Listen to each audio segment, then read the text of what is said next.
göllərə bir bax sevgilim.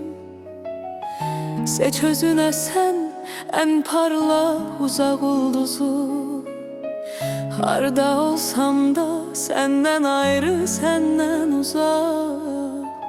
Sənə verərəm göydəki o tək ulduzu. Niyə eyni yol, eyni cığırla gedirik?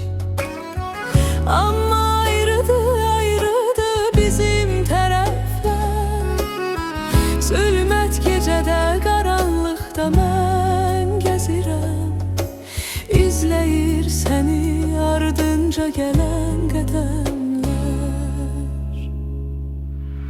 Səni itirə bilmərəm, inan. Danış mənimlə, susma dindiyar. Unutmaq səni istəmirəm mən, lakin dodağın unut pıçıldar. Ağlımda ancaq sənin adındır, bəsdir vuruşdun, yorma qəlbimi. Sənsiz bu dünya mənə yadlaşır, səni itirə bilmərəm səni.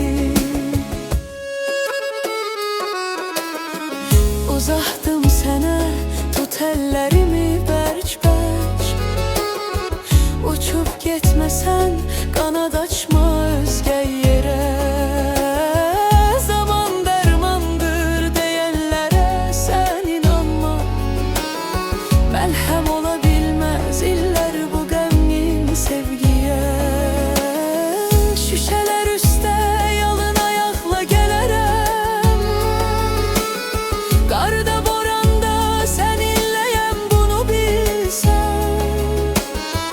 Keçib hər yolu sənə tərəf mən gələrəm.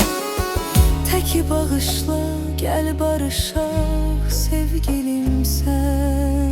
Səni itirə bilmərəm, inan. Danış mənimlə, susma dindiyar. Unutmaq səni istəmirəm mən, lakin dodağın unut pıçıldar. Ağlımda ancaq sənin adındır, bəsdir vuruşdun, yorma qəlbimi. Sənsiz bu dünya mənə yadlaşır, səni itirə bilmərəm səni.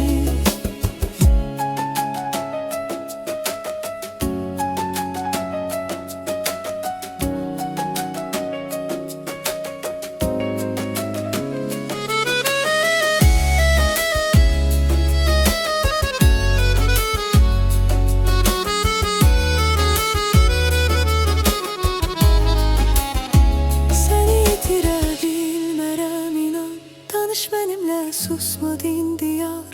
Unutmaq səni istəmirəm mən, lakin dodağın unut pıçıldar.